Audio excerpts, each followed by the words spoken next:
भक्ति भाव की वीडियोस देखने के लिए त्रिलोक चैनल को सब्सक्राइब करने के बाद घंटी का बटन दबाना ना भूलें। आपको वीडियो कैसा लगा ये कमेंट में हमें ज़रूर बताएं।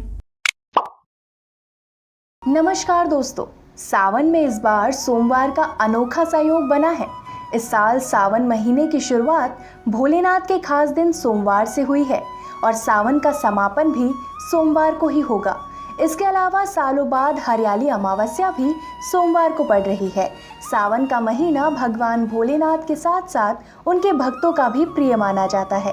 मान्यता है कि इस महीने भगवान विष्णु पाताल लोक में रहते हैं, इसलिए भगवान शिव सृष्टि का संचालन करते हैं।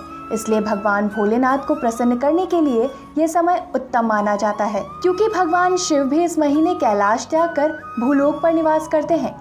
कहा जाता है कि सावन के इस पावन महीने में हर किसी को शिवपुराण का पाठ करना चाहिए, क्योंकि ये पाठ ही आपको सारे कष्टों से मुक्ति दिलाता है। इसके अलावा शिवपुराण में कुछ उपाय बताए गए हैं, जिनको करने से भगवान भोलेनाथ आपको मनचाहा वरदान देते हैं और सभी समस्याओं से आपको छुटकारा दिलाते हैं। आज के इस वीडियो को अंत तक ज़रूर देखिएगा, क्योंकि आज के इस वीडियो में हम आपको शिवपुराण के इन्हीं उपायों के बारे में बताएंगे। सबसे पहले बात करते हैं कि आखिर ये शिवपुराण है क्या और इसका इतना महत्व क्यों है।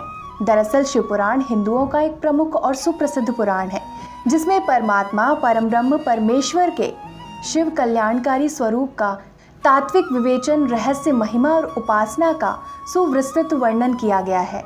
भगवान शिव मात्र पौराणिक देवता ही नहीं, बल्कि वे पंचदेवों में प्रधान अनादि सिद्ध परमेश्वर हैं और निगमागम आदि सभी शास्त्रों में महिमा मंडित महादेव हैं। इसी कारण लोग शिवलिंग की पूजा करते हैं। शिवपुराण में 24,000 श्लोक हैं, जो भोलेनाथ की महिमा के साथ साथ उनके जीवन के बारे में भी बताते हैं। चलिए बात करते हैं शिवपुराण के उपायों की, जिनके अनुसार सावन के सोमवार के दिन मिट्टी के शिवलिंग बनाकर पूजा करने पर विशेष पुण्य प्राप्त होता है। इसकी पूजा करने पर अकाल मृत्यु का भय खत्म होता है। इतना ही नहीं, ऐसा करने वाले को स्वर्ग में स्थान प्राप्त होता है। इसके अलावा पार्थिव शिवलिंग की पूजा करने से सभी मनोकामनाएं पूरी होती हैं और अखंड शिव भक्ति का आशीर्वाद मिलता है। शिवलिंग के निर्माण के समय विशेष ध्यान रखें कि ये 12 अंगुल से ऊंचा नहीं होना चाहिए। शिवपुराण के अनुसार आप घर में या फिर शिवालय जाकर भगवान शिव का रुद्राभिषेक करें और फिर रुद्राष्टक स्तोत्र का पाठ भी करना चाहिए।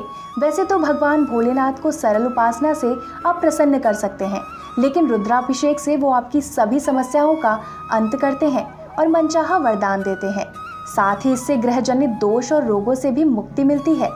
सावन में यह पवित्र स्नान भगवान शिव के रुद्रावतार को कराया जाता है, क्योंकि एकादशी के दिन भगवान विष्णु सो जाते हैं और चतुर्दशी के दिन भगवान शिव सो जाते हैं। उस समय वह अपने दूसरे रूप रुद्रावतार से सृष्टि का संचालन करते हैं। भगवान भोलेनाथ को अजन्मा और अविनाशी माना जाता है। वो अन्य देवताओं से अलग मंदिर में शिवलिंग रूप में पाए जाते हैं।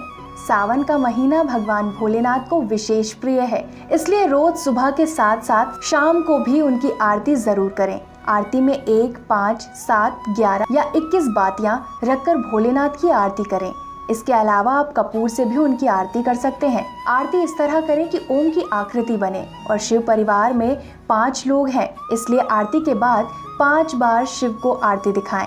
ऐसा करने से भगवान भोलेनाथ आपकी हर समस्या का अंत करते हैं और घर में सुख शांति के साथ समृद्धि का आशीर्वाद देते हैं।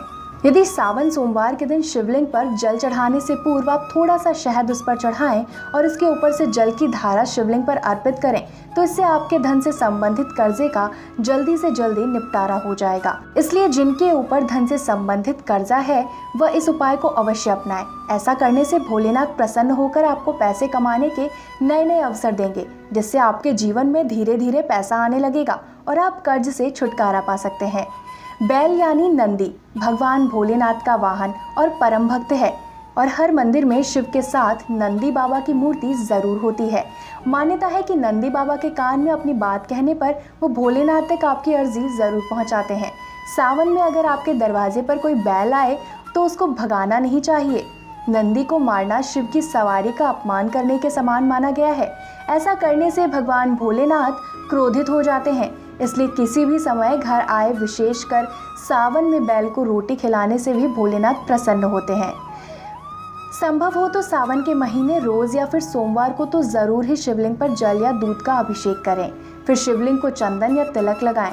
उस पर सुपारी, पंचामृत, नारियल, बेलपत्र, धतूरा, फल फूल आदि अर्पित करें। उसके बाद दीपक जलाएं और भगवान भोलेनाथ का ध्यान लगाएं।